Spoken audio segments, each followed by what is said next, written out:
साल था 2014। असम के गुवाहाटी से कुछ यंग डांसर्स सपनों के शहर मुंबई के लिए निकले, एक बहुत बड़े कंपटीशन में हिस्सा लेने। लेकिन उन्हें जरा भी अंदाजा नहीं था कि सपनों का पीछा करते करते उनका सामना असलियत के सबसे काले साए से होने वाला था। चलिए आज नटराज डांस ग्रुप के इस रोंगटे खड़े कर देने वाले सफर की कहानी में चलते हैं। ये शब्द सिर्फ एक कहानी की शुरुआत नहीं है, बल्कि ये एक तरह की चेतावनी थे। एक ऐसा सफर जो सपनों को पूरा करने के लिए शुरू हुआ, वो असल में एक कभी न खत्म होने वाले बुरे सपने में बदलने जा रहा था। तो कहानी की शुरुआत होती है मुंबई पहुंचने पर। यहीं पर ग्रुप को पहला इशारा मिलता है कि कुछ तो गड़बड़ है। एक रोमांचक सफर यहीं से एक डरावना मोड़ लेना शुरू कर देता है। तो टीम कुछ ऐसी थी। गुवाहाटी से आए थे 8 से 10 नौजवान, बिल्कुल जोश से भरे हुए डांसर्स, और उनके साथ थे उनके मास्टर न्यूटन हजारिका। मकसद मुंबई में एक कंपटीशन जीतना। और उनके रहने का इंतजाम कहाँ हुआ था? गोरेगांव ईस्ट आर्य कॉलोनी के एक हॉस्टल में। स्टेशन पर उतरते ही ना अजीब चीजें होनी शुरू हो गई। जब ग्रुप ने ऑटो वालों को आर्य कॉलोनी चलने के लिए कहा, तो एक के बाद एक लगभग 7-8 ड्राइवरों ने साफ मना कर दिया। कोई भी उस इलाके में जाने को तैयार ही नहीं था।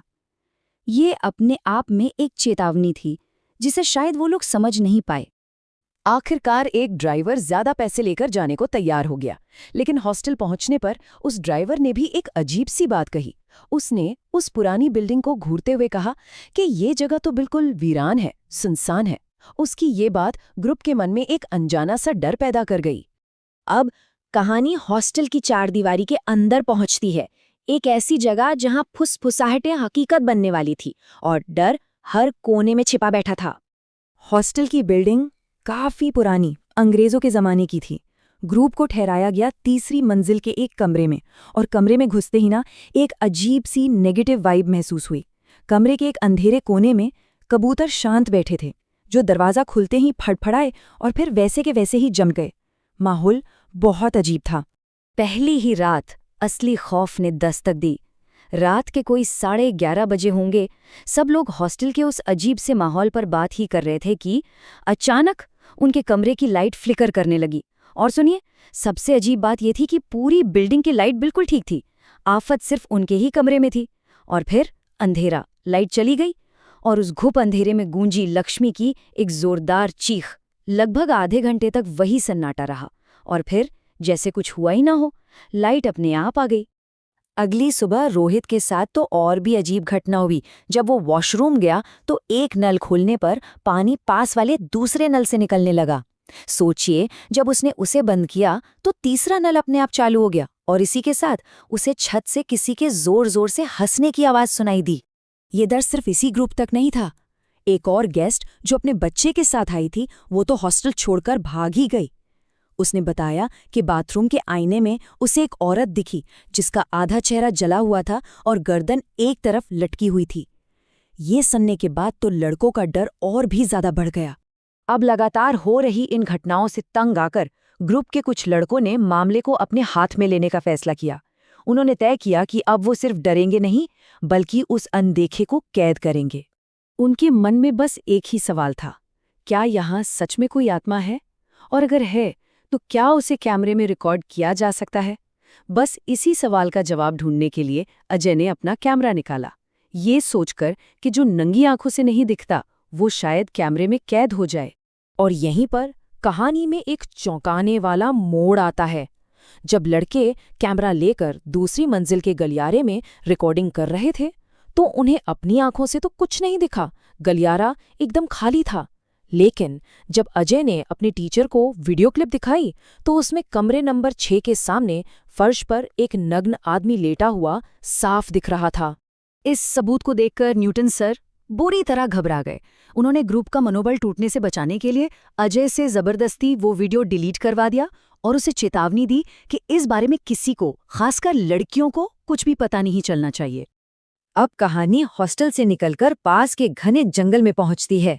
उन्हें क्या पता था कि उनकी एक छोटी सी नादानी जंगल के किसी पुराने अभिशाप को जगाने वाली थी। अगले दिन कंपटीशन के बाद पार्टी करने के मूड में पूरा ग्रुप पास के जंगल में बियर और चिकन लेने चला गया। लौटते वक्त लड़कियों ने मजाक मजाक में अपने बाल खोल लिए और लड़कों को डराने के लिए पेड़ों के पीछे छिपने लगी। रोहित ने उन्हें डांटा भी और कहा कि ऐसे सुनसान जंगल में ये सब ठीक नहीं है, लेकिन उन्होंने उसकी बात पर ध्यान नहीं दिया। और यहीं से कहानी का सबसे खौफनाक अध्याय शुरू होता है। जंगल में की गई वो हरकत शायद किसी को नाराज कर चुकी थी, और अब वो चीज बदला लेने के लिए उनके पीछे पीछे हॉस्टल तक आ पहुंची थी। उसी शाम अपनी डांस परफॉर्मेंस के ठीक बाद रोहित पर वॉशरूम में हमला हुआ। किसी ने उसके बाल पकड़कर उसे जमीन पर पटक दिया और वो बेहोश हो गया। जब दोस्त उसे उठाकर कमरे में लाए और उसके चेहरे पर पानी छिड़का तो होश में आते ही उसकी आंखें एकदम सुर्ख लाल थीं। और फिर रोहित ने एक ऐसी आवाज में बोलना शुरू किया जो उसकी थी ही नहीं। उसने कहा, तुम सबने रास्ते भर जंगल में मेरा मजाक बनाया था, अब पता चलेगा मैं कौन हूं। ये साफ था कि जंगल से कोई चीज उसके साथ आ गई थी। लड़कों ने जैसे तैसे रोहित पर काबू पाया, लेकिन वो आत्मा रोहित का शरीर छोड़कर तुरंत बगल वाले कमरे में मौजूद लक्ष्मी के शरीर में घुस गई। लक्ष्मी की चीखें आने लगी। वो नेपाली लड़की अचानक मराठी में कुछ बड़बड़ाने लगी और अजीब अजीब हरकतें करने लगी। इस हंगामे के बीच हॉस्टल का मालिक वहां पहुंचा। उसने पूरी बात जानकर बताया कि वो आत्मा उसी जंगल में रहती है जहां से ये लोग चिकन और बियर लेकर आए थे, और वहां मजाक करके उन्होंने बहुत बड़ी गलती कर दी है। ग्रुप ने सोचा कि हॉस्टल छोड़ने के बाद शायद ये बुरा सपना खत्म हो जाएगा, लेकिन वो गलत थे। कुछ आत्माएं पीछा नहीं छोड़ती, वो घर तक साथ आती हैं।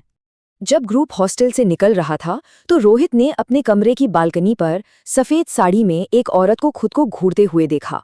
और बात यही खत्म नहीं हुई। रात में ट्रेन में सोते समय उसी औरत ने सपने में उसका गला दबाया, और जब वो चीख कर उठा तो उसकी गर्दन पर नाखून के असली निशान थे। गुवाहाटी पहुंचकर एक पुजारी के कई दिनों तक इलाज करने के बाद जाकर रोहित की जान में जान आई। तो ये कहानी एक सवाल के साथ खत्म होती है।